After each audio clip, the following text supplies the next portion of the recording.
വിശദമായ വാർത്തകളിലേക്ക്. മുഖ്യമന്ത്രി സമൂഹത്തെ ഭിന്നിപ്പിക്കുന്നില്ലെന്ന് വെള്ളാപ്പള്ളി നടേശൻ. സവർണ ലോബികളാണ് ശബരിമല സമരം ആസൂത്രണം ചെയ്തത്.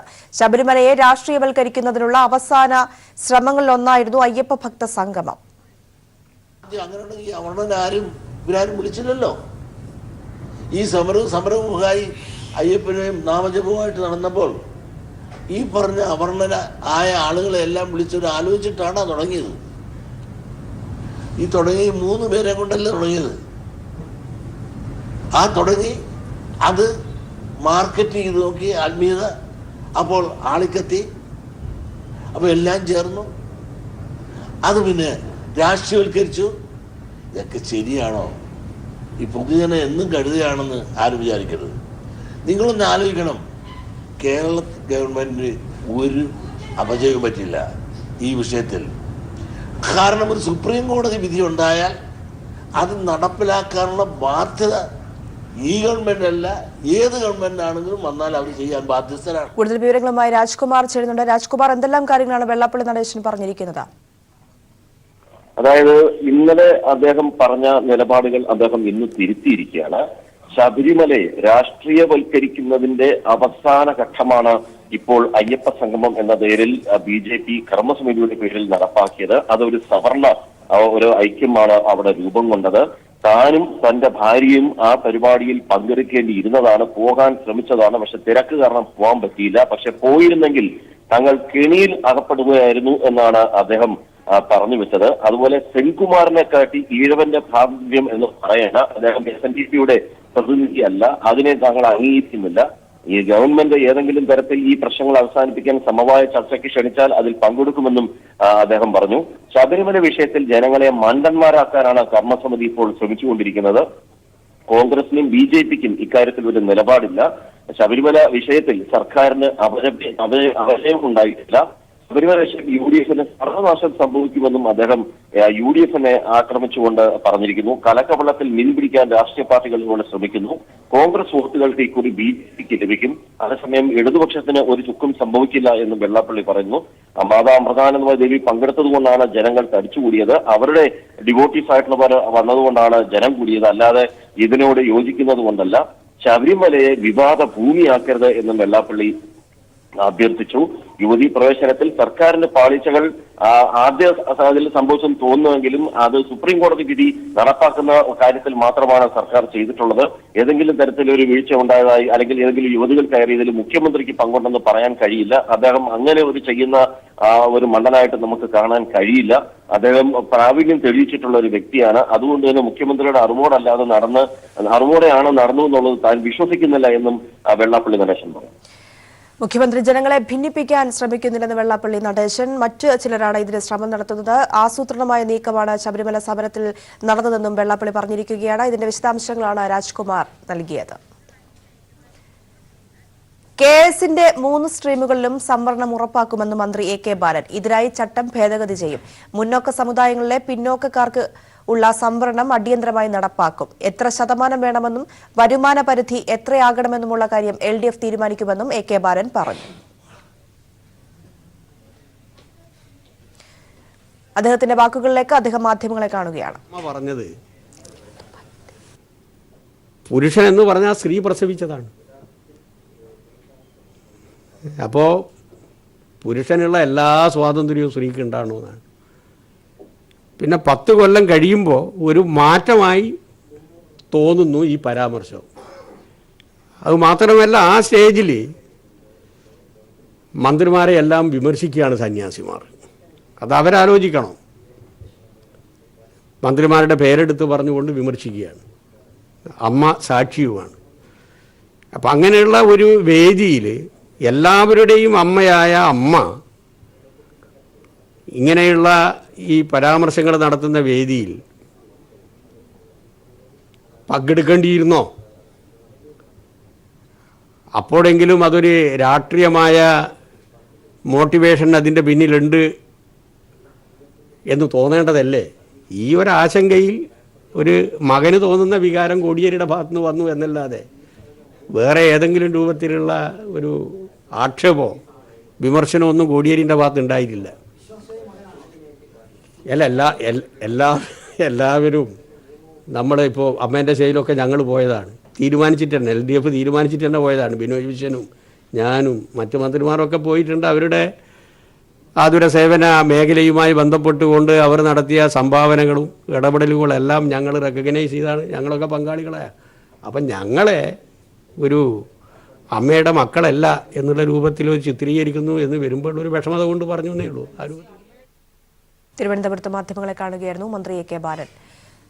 മറ്റു വാർത്തയിലേക്ക്. സർക്കാർ വാഗ്ദാനങ്ങൾ നടപ്പാക്കി മുന്നോട്ട് പോകുന്നുവെന്ന് മുഖ്യമന്ത്രി പിണറായി വിജയൻ. ശബരിമലയിൽ തിരുപ്പതി മോഡൽ വികസനം നടപ്പിലാക്കുമെന്നും മുഖ്യമന്ത്രി. എന്താണ് LDF ഗവൺമെന്റ് അധികാരത്തിലേറിയാൽ ചെയ്യുമെന്ന് പറഞ്ഞത്, അതിലെത്രത്തോളമാണ് ചെയ്തത്? ഇങ്ങനെ പരിശോധിച്ചാൽ നല്ല രീതിയിൽ വാഗ്ദത്തം നിറവേറ്റാൻ കഴിഞ്ഞു എന്ന് തന്നെയാണ് നമുക്ക് കാണാൻ പറ്റുക. അപ്പോൾ LDFന് വോട്ട് ചെയ്യാൻ വേണ്ടി നാട്ടുകാരോട് പറഞ്ഞ ഒരുപാട് ആളുകൾ ഈ കൂട്ടത്തിലുണ്ടാവും. അവർക്കാർക്കും നിരാശപ്പെടേണ്ടി വരുന്നില്ല. കൃത്യമായി ആ പറഞ്ഞ കാര്യങ്ങൾ ഓരോന്നോരോന്നായി നടപ്പാക്കുകയും. വിവരങ്ങളുമായി കണ്ണൂരിൽ നിന്നും സന്തോഷ് ചേരുന്നുണ്ട്. സന്തോഷ്, ധർമ്മടം മണ്ഡലത്തിലെ ബഹുജന സംഗമം ഉദ്ഘാടനം ചെയ്തുകൊണ്ട് സംസാരിക്കുകയായിരുന്നു മുഖ്യമന്ത്രി. അദ്ദേഹം പറഞ്ഞ പ്രധാനപ്പെട്ട കാര്യങ്ങൾ എന്തൊക്കെയാണ്? പ്രിയ, മുഖ്യമന്ത്രിയുടെ മണ്ഡലമായ ധർമ്മടത്ത് ഇന്ന് 6 യോഗങ്ങളിൽ കുടുംബ സംഗമങ്ങളിൽ മുഖ്യമന്ത്രി സംസാരിക്കുന്നുണ്ട്. വികസന നേട്ടങ്ങൾ, സംസ്ഥാന സർക്കാരിന്റെ വികസന നേട്ടങ്ങൾ ചൂണ്ടിക്കാണിച്ചുകൊണ്ടായിരുന്നു മുഖ്യമന്ത്രിയുടെ പ്രസംഗം. പ്രധാനമായും തിരഞ്ഞെടുപ്പ് സമയത്ത് പ്രകടന പത്രികയിൽ നൽകിയിട്ടുള്ള വാഗ്ദാനങ്ങൾ അതേപടി നടപ്പാക്കുകയും അതിന്റെ പ്രോഗ്രസ് റിപ്പോർട്ട് ജനങ്ങൾക്ക് മുന്നിൽ അവതരിപ്പിക്കുകയും ചെയ്ത ഏക സർക്കാർ, രാജ്യത്തെ തന്നെ ഏക സർക്കാർ ഇപ്പോഴത്തെ LDF സർക്കാരാണെന്ന് മുഖ്യമന്ത്രി ചൂണ്ടിക്കാട്ടി. അതോടൊപ്പം തന്നെ സമസ്ത മേഖലകളിലുമുള്ള വികസനമാണ് സംസ്ഥാന സർക്കാർ ലക്ഷ്യം വെക്കുന്നത്. സാമൂഹ്യ നീതിയിൽ ഊന്നിക്കൊണ്ടുള്ള എല്ലാ മേഖലകളിലുമുള്ള ഒരു വികസനം എന്നുള്ള ലക്ഷ്യവുമായാണ് സർക്കാർ മുന്നോട്ട് പോകുന്നത്. ഇത്രയും സർക്കാർ 3ാമത്തെ വർഷത്തെ പ്രോഗ്രസ് റിപ്പോർട്ട് പുറത്തിറക്കാനിരിക്കെ തന്നെ ഇതിൽ ഈ തെരഞ്ഞെടുപ്പ് പത്രികയിൽ ഉണ്ടായിട്ടുള്ള വാഗ്ദാനങ്ങൾ മിക്കതും തന്നെ നടപ്പിലാക്കുകയോ അല്ലെങ്കിൽ അതിന്റെ പ്രവർത്തനങ്ങൾക്ക് തുടക്കം കുറിക്കുകയോ ചെയ്തിട്ടുണ്ടെന്ന് മുഖ്യമന്ത്രി പറഞ്ഞു. അതുകൊണ്ട് തന്നെ LDF വേണ്ടി വോട്ട് വെച്ച് നടന്നവർക്ക് നിരാശപ്പെടേണ്ടുന്ന ഒരു സാഹചര്യം നിലവിലില്ല എന്നും മുഖ്യമന്ത്രി പറഞ്ഞു. പ്രധാനപ്പെട്ട വികസന നേട്ടങ്ങളായി മുഖ്യമന്ത്രി എടുത്തു കാട്ടിയത് ഒന്ന് സംസ്ഥാനത്തെ ഗതാഗത വികസനമാണ്. ഇതിൽ ദേശീയപാത വികസനം, അതോടൊപ്പം തന്നെ റെയിൽ വികസനം, കൂടാതെ ജലപാതയുടെ 3 വികസനം. ഈ കാര്യത്തിൽ സർക്കാർ ഏറെ മുന്നിലെത്തിയെന്ന് മുഖ്യമന്ത്രി പറഞ്ഞു. ഈ ദേശീയപാതയുടെ വികസനം എല്ലാം തന്നെയും മുടങ്ങിക്കിടന്ന ഒരു വികസനമായിരുന്നു. അതാണ് LDF സർക്കാർ ഇപ്പോൾ പൂർത്തീകരിച്ചുകൊണ്ടിരിക്കുന്നത്. പൂർണ്ണ രീതിയിൽ തന്നെ സംസ്ഥാന സർക്കാർ ഇക്കാര്യങ്ങൾ പൂർത്തീകരിക്കും. മറ്റൊന്ന് വിമാനത്താവളങ്ങളുടെ വികസനം. കണ്ണൂർ വിമാനത്താവളം ഉൾപ്പെടെ യാഥാർത്ഥ്യമാക്കിയതും സംസ്ഥാന സർക്കാരിന്റെ നേട്ടമായി മുഖ്യമന്ത്രി ചൂണ്ടിക്കാട്ടുകയുണ്ടായി. അതോടൊപ്പം തന്നെ എല്ലാ മേഖലയിലും, വിവിധ മേഖലകളിൽ, വിദ്യാഭ്യാസ മേഖലയിലും ആരോഗ്യ മേഖലയിലും അതോടൊപ്പം തന്നെ കായിക മേഖലയിലും എല്ലാം തന്നെയും സമഗ്രമായിട്ടുള്ള വികസനമാണ് സംസ്ഥാന സർക്കാർ നടപ്പിലാക്കുന്നത് എന്നാണ് മുഖ്യമന്ത്രി ചൂണ്ടിക്കാട്ടിയത്. ശബരിമല തിരുപ്പതി മാതൃകയിൽ വികസിപ്പിക്കും എന്നാണ് മുഖ്യമന്ത്രി പറഞ്ഞിട്ടുള്ളത്. അതോടൊപ്പം തന്നെ ശബരിമലയിൽ വിമാനത്താവളം നിർമ്മിക്കുന്നതിനാവശ്യമായിട്ടുള്ള പ്രാഥമിക നടപടികൾ പൂർത്തിയായതായി മുഖ്യമന്ത്രി ചൂണ്ടിക്കാട്ടുകയുണ്ടായി. ഇത്തരത്തിൽ സംസ്ഥാന സർക്കാർ 3 വർഷം കൊണ്ട് പ്രകടന പത്രികയിൽ പറഞ്ഞിട്ടുള്ള പ്രധാനപ്പെട്ട കാര്യങ്ങളുടെ എല്ലാം തന്നെയും വാഗ്ദാനങ്ങളെല്ലാം തന്നെ പാലിച്ചുകൊണ്ടാണ് മുന്നോട്ട് പോകുന്നത് എന്നാണ് മുഖ്യമന്ത്രി വ്യക്തമാക്കിയിട്ടുള്ളത്. ധർമ്മട മണ്ഡലത്തിൽ 6 കുടുംബ യോഗങ്ങളിലാണ് മുഖ്യമന്ത്രി പങ്കെടുക്കുന്നത്. സർക്കാർ വാഗ്ദാനങ്ങൾ നടപ്പാക്കി മുന്നോട്ട് പോകുന്നുവെന്ന് മുഖ്യമന്ത്രി പിണറായി വിജയൻ കണ്ണൂർ ജില്ലയിലെ ധർമ്മടം മണ്ഡലത്തിലെ സംഗമം ഉദ്ഘാടനം ചെയ്തുകൊണ്ട് സംസാരിക്കുകയായിരുന്നു അദ്ദേഹം. വിശദാംശങ്ങളാണ് സന്തോഷ് നൽകിയത്. കുടിയേറ്റ കർഷകർക്ക് ആശ്വാസവുമായി ഇടുക്കി ജില്ലയിൽ ഇന്ന് പട്ടയമേള. കുട്ടിക്കാനം മരിയൻ കോളേജ് ഓഡിറ്റോറിയത്തിൽ വെച്ച് നടക്കുന്ന പരിപാടിയിൽ 6000-ലധികം കുടുംബങ്ങൾക്ക് ഉപാധിരഹിത പട്ടയം വിതരണം ചെയ്യും. 1167.65 ഹെക്ടർ ഇന്ന് വിതരണം ചെയ്യും. വൈദ്യുതി വകുപ്പ് മന്ത്രി M. മണി അധ്യക്ഷത വഹിക്കുന്ന ചടങ്ങിൽ റവന്യൂ വകുപ്പ് മന്ത്രി E. ചന്ദ്രശേഖരൻ വിതരണോദ്ഘാടനം നിർവഹിക്കും. വിവരങ്ങളുമായി സമീർ ചേരുകയാണ്. സമീർ, എപ്പോഴാണ് ഉദ്ഘാടന ചടങ്ങുകൾ ആരംഭിക്കുക?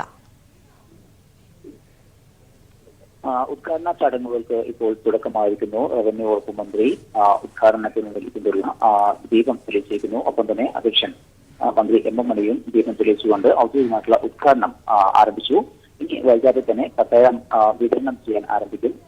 നമുക്കറിയാം, ഏറെ സങ്കീർണതകൾ നിറഞ്ഞ ഭൂപ്രശ്നങ്ങളുമായി ബന്ധപ്പെട്ട് ഏറെ സങ്കീർണതകൾ നിറഞ്ഞ ജില്ലയാണ് ഇടുക്കി. അതുകൊണ്ട് തന്നെ വലിയ രീതിയിലുള്ള നിയമപ്രശ്നങ്ങൾ നിലനിന്നിരുന്നു. അതിനെല്ലാം തന്നെ മറികടന്നുകൊണ്ടാണ് ഇപ്പോൾ 665 കുടുംബങ്ങൾക്ക് പട്ടയങ്ങൾ, അതോടൊപ്പം തന്നെ 179 വനാവകാശ രേഖകളും വിതരണം ചെയ്തിട്ടുള്ള നടപടികൾ അതിന്റെ ഔദ്യോഗികമായിട്ടുള്ള ഉദ്ഘാടനം ഇപ്പോൾ ഉണ്ട്. ഇനി പ്രത്യേകം തയ്യാറാക്കപ്പെട്ടുള്ള ഈ പ്രത്യേകം തൊട്ടുമായിട്ടുള്ള ഈ വേദിയിൽ ഇനി അതിന്റെ വിതരണ ഉദ്ഘാടനമാണ്. അതുമായി ബന്ധപ്പെട്ട പ്രസംഗം ഇപ്പോൾ റവന്യൂ വകുപ്പ് മന്ത്രി ആരംഭിച്ചിട്ടുണ്ട്.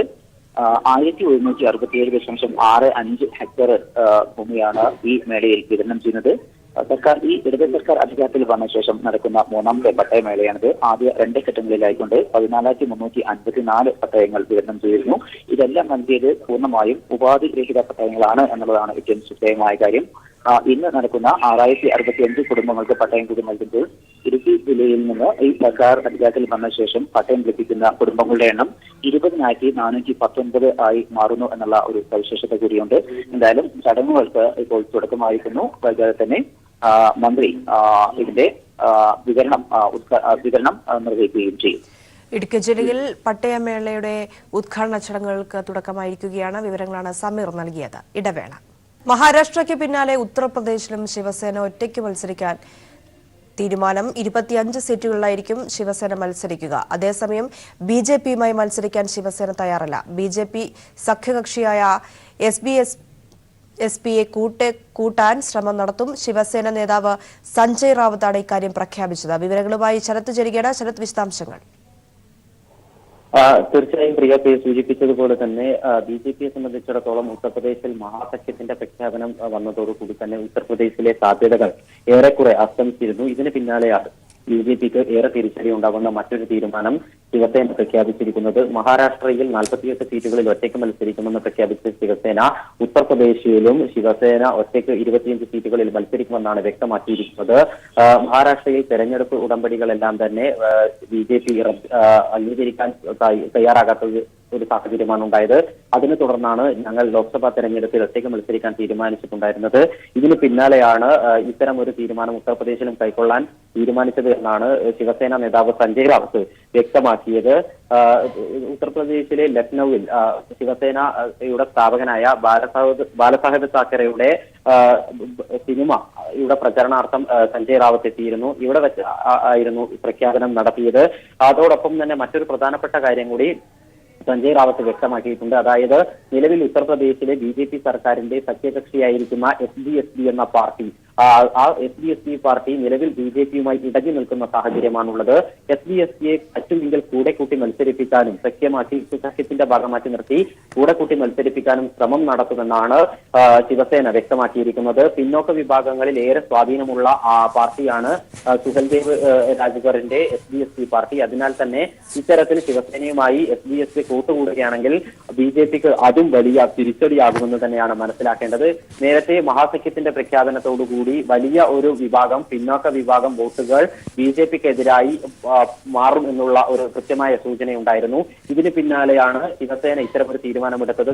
അതും അയോധ്യ വിഷയം ഇപ്പോഴും ഉത്തർപ്രദേശിലെ പ്രധാനപ്പെട്ട ഒരു രാഷ്ട്രീയ വിഷയവും അതുപോലെ തന്നെ ലോക്സഭാ തെരഞ്ഞെടുപ്പിലേറെ ചർച്ചയാകാൻ വേണ്ടി പോകുന്നതുമായ വിഷയമാണ്. ഈ അയോധ്യ വിഷയത്തിൽ ശിവസേനയും ബിജെപിയും 2 തട്ടിലുള്ള നിലപാടാണ് ഇപ്പോൾ സ്വീകരിച്ചിരിക്കുന്നത്. കുറെ കൂടി തീവ്രമായ നിലപാടാണ് അയോധ്യ രാമക്ഷേത്ര നിർമ്മാണവുമായി ബന്ധപ്പെട്ട് ശിവസേനയ്ക്ക് നിലവിൽ ഉള്ളത്.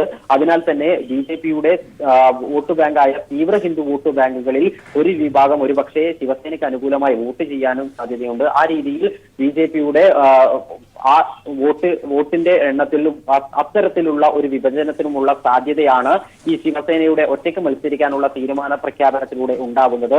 ഏതായാലും ഈ ഒരു പ്രഖ്യാപനത്തോട് SBSP പ്രതികരിക്കാൻ വേണ്ടി തയ്യാറായിട്ടില്ല. നേരത്തെ അതേസമയം തന്നെ സംവരണ വിഷയവുമായി ബന്ധപ്പെട്ട് പിന്നോക്ക വിഭാഗക്കാർക്ക് 27% സംവരണം വേണമെന്നും അത് ഉടൻ തന്നെ പ്രഖ്യാപിക്കണമെന്നും ആവശ്യപ്പെട്ടുകൊണ്ട് സർക്കാരും ഉത്തർപ്രദേശ് സർക്കാരുമായും ഉത്തർപ്രദേശിലെ ബിജെപിയുമായി ഇടഞ്ഞു നിൽക്കുന്ന സാഹചര്യമാണ് SBSPക്കുള്ളത്. ആ രീതിയിൽ SBSP കൂടി ശിവസേനയ്ക്കൊപ്പം കൈകോർക്കാൻ വേണ്ടി തയ്യാറാവുകയാണ് എങ്കിൽ ബിജെപിയുടെ തീവ്ര ഹിന്ദു വോട്ടുകളിൽ ഒരു വലിയ ശതമാനം ശിവസേനയുടെ പക്കലേക്ക് പോകും. അതുപോലെ തന്നെ SBSP വഴി ബിജെപിക്ക് ലഭിക്കുന്ന പിന്നാക്ക വോട്ടുകളും ബിജെപിക്ക് വിരുദ്ധമായി പോൾ ചെയ്യപ്പെടും. ഈ ഒരു സാഹചര്യമാണ് ഈ ഒരു മുന്നണി ഇത്തരത്തിൽ ശിവസേന SBSP മുന്നണി വരികയാണ് എങ്കിൽ ഉണ്ടാക്കാൻ വേണ്ടി പോകുന്നത്. അതുകൊണ്ട് തന്നെ അത്ര സംഘടിതമായ സംഘടനാശേഷി ഇല്ല ശിവസേനക്ക് ഉത്തർപ്രദേശിലെങ്കിലും. അതുകൊണ്ട് തന്നെയാണ് BJP ഈ ഒരു പ്രഖ്യാപനത്തെ ആശങ്കയോടെ നോക്കിക്കാണുന്നത്. പ്രിയ, മഹാരാഷ്ട്രയ്ക്ക് പിന്നാലെ ഉത്തർപ്രദേശിലും ശിവസേന ഒറ്റയ്ക്ക് മത്സരിക്കാൻ തീരുമാനിച്ചിരിക്കുകയാണ്. 25 സീറ്റുകളിലായിരിക്കും ശിവസേന മത്സരിക്കുക. വിവരങ്ങളാണ് ശരത് ദില്ലിയിൽ നിന്നും നൽകിയത്. വോട്ടിംഗ് മെഷീൻ ക്രമക്കേടിനെ കുറിച്ചുള്ള ഹാക്കറുടെ വെളിപ്പെടുത്തലിന് പിന്നാലെ BJP നേതാവ് ഗോപിനാഥ് മുണ്ടയുടെ മരണം അന്വേഷിക്കണമെന്നാവശ്യപ്പെട്ട് കുടുംബം രംഗത്ത്. മരണത്തെക്കുറിച്ച് റോ അന്വേഷിക്കണമെന്ന് അനന്തരവനും NCP നേതാവുമായ ധനഞ്ജയ മുണ്ടെ ആവശ്യപ്പെട്ടു. 2014 മോദി അധികാരത്തിലെത്തി ഒരാഴ്ചയ്ക്ക് ശേഷമാണ് ദില്ലിയിൽ നടന്ന വാഹനാപകടത്തിൽ കേന്ദ്രമന്ത്രിയായിരുന്ന ഗോപിനാഥ് മുണ്ടെ കൊല്ലപ്പെട്ടത്. വിവരങ്ങളുമായി സന്തോഷ് ശരിക്കാണ്. സന്തോഷ്, കഴിഞ്ഞ ദിവസം വൈകിട്ടാണ് അമേരിക്കൻ ഹൈക്കോടതിയുടെ നിർണായകമായ വെളിപ്പെടുത്തൽ ഉണ്ടായത്. എല്ലാവരെയും ഞെട്ടിക്കുന്ന ഒരു വെളിപ്പെടുത്തൽ തന്നെയായിരുന്നു ഈ ഒരു സംഭവം. ഇതിന് പിന്നാലെയാണ് ഇപ്പോൾ ഗോപിനാഥ് മുണ്ടയുടെ കുടുംബം രംഗത്ത് എത്തിയിരിക്കുന്നത്. അദ്ദേഹത്തിന്റെ മരണം റോ അന്വേഷിക്കണമെന്ന് പറഞ്ഞുകൊണ്ട്. എന്താണ് കുടുംബത്തിന്റെ പ്രധാന ആവശ്യം? അവർ എന്താണ് പറയുന്നത്? പ്രിയ, പൊതു തെരഞ്ഞെടുപ്പ് പ്രഖ്യാപനത്തിന് 1 മാസം മാത്രമുള്ളപ്പോഴാണ് ഇത്തരത്തിലൊരു വോട്ടിംഗ് മെഷീൻ ഹാക്കിംഗ് ആരോപണം ഉയർന്നിരിക്കുന്നത്. 2014 BJP അധികാരത്തിലെത്താൻ EVM ക്രമക്കേട് നടത്തിയെന്നാണ് അമേരിക്കയിൽ രാഷ്ട്രീയ അഭയം തേടിയിരിക്കുന്ന സൈ ഷുജയുടെ വെളിപ്പെടുത്തൽ. അദ്ദേഹം പറഞ്ഞത് ഹാക്കിങ്ങിനെ കുറിച്ച് അറിയാവുന്നത് കൊണ്ടാണ് BJP മുതിർന്ന നേതാവ് മോദി മന്ത്രിസഭയിൽ പഞ്ചായത്ത് രാജ് മന്ത്രിയുമായിരുന്ന ഗോപിനാഥ് മുണ്ടെ കൊല്ലപ്പെട്ടത്. കാരണം 2013 ഗോപിനാഥ് മുണ്ടെയാണ് ഈ ഹാക്കിംഗ് സംബന്ധിച്ച് തങ്ങളുമായി ചർച്ച നടത്തിയെന്നായിരുന്നു ഹാക്കറുടെ വെളിപ്പെടുത്തൽ. എന്തായാലും ഇതിന്റെ അടിസ്ഥാനത്തിൽ ഗോപിനാഥ് മുണ്ടയുടെ മരണം അന്വേഷിക്കണമെന്ന് അദ്ദേഹത്തിന്റെ അനന്തരവനും NCP നേതാവുമായ ധനഞ്ജയ് മുണ്ടെ ഇപ്പോൾ ആവശ്യപ്പെട്ടിരിക്കുന്നു. റോയോ സുപ്രീം കോടതി ജസ്റ്റിസുമാണ് മരണത്തെക്കുറിച്ച് അന്വേഷിക്കേണ്ടത്. എന്നാൽ മാത്രമേ സത്യാവസ്ഥ പുറത്തു വരൂ. 2014 മെയ് 26 നരേന്ദ്രമോദി സർക്കാർ സത്യപ്രതിജ്ഞ ചെയ്യുന്നത്. അന്ന് പഞ്ചായത്ത് രാജ് മന്ത്രിയായി ഗോപിനാഥ് മുണ്ടെ സത്യപ്രതിജ്ഞ ചെയ്തിരുന്നു. പക്ഷെ ഒരാഴ്ച കഴിഞ്ഞ് ജൂൺ 3 ഡൽഹിയിൽ നടന്നൊരു വാഹനാപകടത്തിൽ കൊല്ലപ്പെട്ടു. പുലർച്ചെ 6:30 അദ്ദേഹം സഞ്ചരിച്ചിരുന്ന വാഹനത്തിൽ ഈ മറ്റൊരു ടാക്സി കാർ വന്ന് ഇടിക്കുകയായിരുന്നു. ആശുപത്രിയിൽ എത്തിച്ചെങ്കിലും ജീവൻ രക്ഷിക്കാനായില്ല. ഇത് ആസൂത്രിതമാണെന്ന് അന്നേ ആരോപണം ഉണ്ടായിരുന്നു. അദ്ദേഹത്തിന്റെ മകൾ പങ്കജ് മുണ്ടെ തന്നെ അന്ന് ഇതിനെതിരെ രംഗത്തെത്തി. പക്ഷെ ഒരാഴ്ചക്കുള്ളിൽ പങ്കജ് മുണ്ടെ തന്റെ പരാതിയൊക്കെ പിൻവലിച്ചു. പിന്നീട് അവര് ലോക്സഭയിലേക്ക് BJPക്ക് ഒക്കെ ചെയ്തിട്ടുണ്ട്. എന്തായാലും ഇപ്പോഴും ഇവരുടെ മകൾ ഇതിനെക്കുറിച്ച് ഈ പുതിയ വെളിപ്പെടുത്തലിന്റെ അടിസ്ഥാനത്തെ കുറിച്ച് പ്രതികരിക്കാൻ ഇത് തയ്യാറായിട്ടുള്ള അനന്തരവനാണ് ഇപ്പോൾ ഈ പുനരന്വേഷണം ആവശ്യപ്പെട്ട് രംഗത്തെത്തിയിരിക്കുന്നത്. അന്ന് ഈ മരണത്തെക്കുറിച്ച് അന്വേഷിച്ച NIA ഉദ്യോഗസ്ഥനും ദുരൂഹ സാഹചര്യത്തിലൊക്കെ മരിക്കുകയൊക്കെ ചെയ്തു. എന്തായാലും കോൺഗ്രസും BJPയും വലിയ രാഷ്ട്രീയ ആരോപണം, പരസ്പര പ്രത്യാരോപണത്തിലേക്ക് വിഷയങ്ങൾ കൊണ്ടെത്തിച്ചിരിക്കുകയാണ്. ബാലറ്റ് പേപ്പറിലേക്ക് മടങ്ങിപ്പോകണം എന്നാണ് കോൺഗ്രസിന്റെ ആവശ്യം. VVPAT മെഷീനുകൾ എല്ലായിടത്തും സ്ഥാപിക്കണമെന്നിപ്പോൾ സീതാറാം യെച്ചൂരിയും ആവശ്യപ്പെട്ടിരിക്കുന്നു. എന്നാൽ തെരഞ്ഞെടുപ്പ് കമ്മീഷൻ ഇക്കാര്യത്തിൽ ശ്രദ്ധാപൂർവമാണ് പ്രതികരിച്ചിരിക്കുന്നത്. ഹാക്കർക്കെതിരെ നിയമ നടപടി സ്വീകരിക്കും, പക്ഷെ ഒരു അട്ടിമറി നടന്നിട്ടില്ല എന്ന് കമ്മീഷൻ വെളിപ്പെടുത്തി. അമേരിക്കൻ ഹാക്കറുടെ വെളിപ്പെടുത്തലിനെ തുടർന്ന് ഗോപിനാഥ് മുണ്ടയുടെ അനന്തരവൻ മരണവുമായി ബന്ധപ്പെട്ട അന്വേഷണം വേണമെന്ന ആവശ്യവുമായി രംഗത്ത് എത്തിയിരിക്കുകയാണ്. റോയോ സുപ്രീം കോടതി ചീഫ് ജസ്റ്റിസോ അന്വേഷണം നടത്തണമെന്നാണ് ഇപ്പോൾ അനന്തരവൻ ആവശ്യപ്പെട്ടിരിക്കുന്നത്. ഇതിന്റെ വിശദാംശങ്ങളാണ് സന്തോഷ് നൽകിയത്. സംസ്ഥാനത്തെ പോലീസ് സ്റ്റേഷനുകളിൽ വിജിലൻസിന്റെ മിന്നൽ പരിശോധന. 51 സ്റ്റേഷനുകളാണ് മിന്നൽ പരിശോധന നടത്തുന്നത്. പോലീസ് മണൽ മാഫിയ ബന്ധമുണ്ടെന്ന പരാതിയുടെ അടിസ്ഥാനത്തിലാണ് പരിശോധന. വിവരങ്ങളുമായി ദിനകർ ചേരുകയാണ്. ദിനകർ, എന്താണ് ഈ അന്വേഷണത്തിന്റെ അടിസ്ഥാനം? വിശദാംശങ്ങൾ എന്താണ്? പ്രിയ, സംസ്ഥാനത്തൊട്ടാകെ 51 പോലീസ് സ്റ്റേഷനുകളിലാണ് വിജിലൻസ് പരിശോധന നടക്കുന്നത്. വിജിലൻസിന് ലഭിച്ച രഹസ്യവിവരത്തിന്റെ അടിസ്ഥാനത്തിലാണ് റെയ്ഡ്. മണൽ ലോബിയുമായി പല പോലീസ് സ്റ്റേഷനുകളിലെ ഉദ്യോഗസ്ഥർക്കും ബന്ധമുണ്ട് എന്ന് രഹസ്യവിവരം ലഭിച്ചിരുന്നു. ഇതിന്റെ അടിസ്ഥാനത്തിലാണ് ഇപ്പോൾ റെയ്ഡ് നടക്കുന്നത്. തിരുവനന്തപുരത്ത് നേമം, തുമ്പ, പൂജപ്പുര എന്നീ സ്റ്റേഷനുകളിലാണ് ഇപ്പോൾ റെയ്ഡ് നടക്കുന്നത്. ഇതുമായി ബന്ധപ്പെട്ടുകൊണ്ട് പോലീസ് ഉദ്യോഗസ്ഥർക്ക് മണൽ ലോബിയുമായും പാർ ലോബിയുമായും വലിയ ബന്ധം ഉണ്ട് എന്ന തരത്തിലുള്ള വാർത്തകൾ പല രീതിയിൽ പുറത്തു വന്നിരുന്നു. ആ ബന്ധം ഉപയോഗപ്പെടുത്തിക്കൊണ്ട് പുഴയിൽ നിന്നും മറ്റും വൻതോതിൽ മണൽ കടത്തുന്ന സംഘാംഗങ്ങൾ സജീവവുമായിരുന്നു. ഇത് ശ്രദ്ധയിൽപ്പെട്ടതിന്റെ അടിസ്ഥാനത്തിലാണ് ഇപ്പോൾ ഈ റെയ്ഡ് നടക്കുന്നത്. 51 പോലീസ് സ്റ്റേഷനുകളിലാണ് റെയ്ഡ് നടക്കുന്നത്. റെയ്ഡ് ഇപ്പോഴും തുടരുകയാണ്. സംസ്ഥാനത്തെ പോലീസ് സ്റ്റേഷനുകളിൽ വിജിലൻസിന്റെ മിന്നൽ പരിശോധന. മണൽ മാഫിയ ബന്ധം ഉണ്ടായതിനെ തുടർന്നാണ്, പോലീസുമായി ബന്ധം ഉണ്ടെന്നുള്ള ആരോപണത്തെ തുടർന്നാണ് ഇപ്പോൾ വിജിലൻസിന്റെ മിന്നൽ പരിശോധന നടക്കുന്നത്. ദിനകറാണ് വിശദാംശങ്ങൾ നൽകിയത്. ലോക്സഭാ തെരഞ്ഞെടുപ്പിന്റെ മുന്നൊരുക്കങ്ങൾ ചർച്ച ചെയ്യാൻ CPI സംസ്ഥാന എക്സിക്യൂട്ടീവ് യോഗം തിരുവനന്തപുരത്ത് ഫെബ്രുവരി പകുതിയോടെ ആരംഭിക്കുന്ന ഇടതുമുന്നണി ജാഥയുടെ ഒരുക്കങ്ങൾ യോഗത്തിൽ ചർച്ചയ്ക്ക് വയ്ക്കും. തെരഞ്ഞെടുപ്പിന് ഒരുങ്ങുന്നതിന്റെ ഭാഗമായി മേഖലാ പാർട്ടി ക്ലാസുകൾ നടത്താൻ നിർവാഹക സമിതി യോഗം നേരത്തെ തീരുമാനിച്ചിരുന്നു. ഇതിന്റെ പുരോഗതി വിലയിരുത്തുന്നതിനൊപ്പം തുടർ പ്രവർത്തനങ്ങളും യോഗം ചർച്ച ചെയ്യും. ആലപ്പാട് ഖനന വിഷയത്തിൽ മുന്നണിക്കുള്ളിൽ വ്യത്യസ്ത അഭിപ്രായങ്ങൾ നിലനിൽക്കെ ഇതും എക്സിക്യൂട്ടീവിന്റെ പരിഗണനയ്ക്ക് വന്നേക്കും. മുനമ്പം മനുഷ്യക്കടത്ത് കേസിൽ ഇന്നലെ ഡൽഹിയിൽ നിന്ന് പിടികൂടിയ രവി സനൂപ് രാജയെ കൊച്ചിയിലെത്തിച്ചു. ഇയാളെ ഇന്ന് വിശദമായി ചോദ്യം ചെയ്യും. ന്യൂസിലൻഡിലേക്ക് കടക്കാനായി ഡൽഹിയിൽ നിന്നും മുനമ്പത്തേക്ക് എത്തിയ ആളാണ് രവി സനൂപ്. യാത്ര നടത്താൻ കഴിയാത്തതിനെ തുടർന്ന് ഇയാൾ ഡൽഹിയിലേക്ക് മടങ്ങുകയായിരുന്നു. എന്നാൽ ഇയാളുടെ മാതാപിതാക്കളും സഹോദരനും ന്യൂസിലൻഡിലേക്ക് കടന്നുവെന്നാണ് വിവരം. മനുഷ്യക്കടത്ത് ഏജന്റാണോ രവി സനൂപ് എന്നും പോലീസ് സംശയിക്കുന്നുണ്ട്.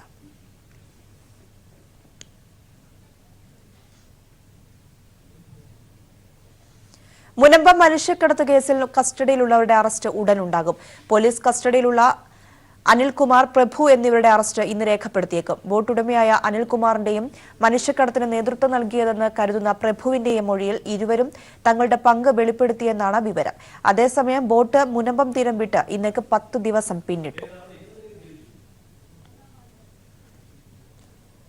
സ്വർണ്ണാഭരണ വ്യവസായ മേഖലയിലെ കള്ളക്കടത്തും നികുതി വെട്ടിപ്പും തടയാൻ കർശന നടപടി വേണമെന്ന് ജ്വല്ലറി ഉടമകൾ. നികുതി നൽകിയുള്ള സ്വർണ്ണ വ്യാപാരം പ്രോത്സാഹിപ്പിക്കാൻ സർക്കാർ ബോധവൽക്കരണം സംഘടിപ്പിക്കണം. ബില്ലില്ലാതെ ആഭരണങ്ങൾ വീട്ടിലെത്തിക്കുന്ന മാഫിയ സംസ്ഥാനത്ത് പ്രവർത്തിക്കുന്നുണ്ടെന്നും Kerala jewellers association coordination committee കൺവീനറും മലബാർ ഗ്രൂപ്പ് ചെയർമാനുമായ MP അഹമ്മദ് പറഞ്ഞു. സ്വർണം 10% ഇമ്പോർട്ട് ഡ്യൂട്ടി ഉണ്ട്. കസ്റ്റമേഴ്സിനോട് സംസാരിക്കും 3% GST ഒഴിവാക്കി കൊടുക്കാം എന്ന് പറഞ്ഞുകൊണ്ട് വീടാന്തരം എത്തിക്കുന്ന ഒരു വലിയ മാഫിയകൾ കേരളത്തിൽ അടുത്ത കാലത്തായിട്ട് വർദ്ധിച്ചിട്ടുണ്ട്. അത് പ്രധാനമായിട്ടും കുറേ ബംഗാളീസിനൊക്കെ വീട്ടിലിരുത്തി കള്ളക്കടത്തായിട്ട് വരുന്ന സ്വർണം പെട്ടെന്ന് സ്വർണ്ണാക്കി മാറ്റി ആഭരണമാക്കി. പ്രവാസിയും ന്യൂവാർക്ക് സിറ്റി പബ്ലിക് വർക്ക്സ് ഡയറക്ടറായ ആൻഡ്രൂ പാപ്പച്ചന്റെ ഏറ്റവും പുതിയ പുസ്തകമായ സോഫിയുടെ പ്രകാശനം നടന്നു. തിരുവനന്തപുരം വിൻസർ രാജധാനി ഹോട്ടലിൽ നടന്ന ചടങ്ങിൽ മുൻ അംബാസിഡർ TP ശ്രീനിവാസിൽ നിന്നും വേൾഡ് മലയാളി കൌൺസിൽ മുൻ ചെയർപേഴ്സൺ ലേഖ ശ്രീനിവാസൻ പുസ്തകത്തിന്റെ ആദ്യ പ്രതി ഏറ്റുവാങ്ങി. പ്രഭാത് ബുക്ക് ഹൌസാണ് പ്രസാധകർ. ചടങ്ങിൽ CPIM പോൾ ബ്യൂറോ അംഗം MA ബേബി, doctor Babu Paul, Prabhat book director M Chandrababu തുടങ്ങിയവർ പങ്കെടുത്തു. 1973 അമേരിക്കയിൽ ജീവിതമാരംഭിച്ച ആൻഡ്രൂ പാപ്പച്ചൻ കോട്ടയം കൊല്ലാട് സ്വദേശിയാണ്.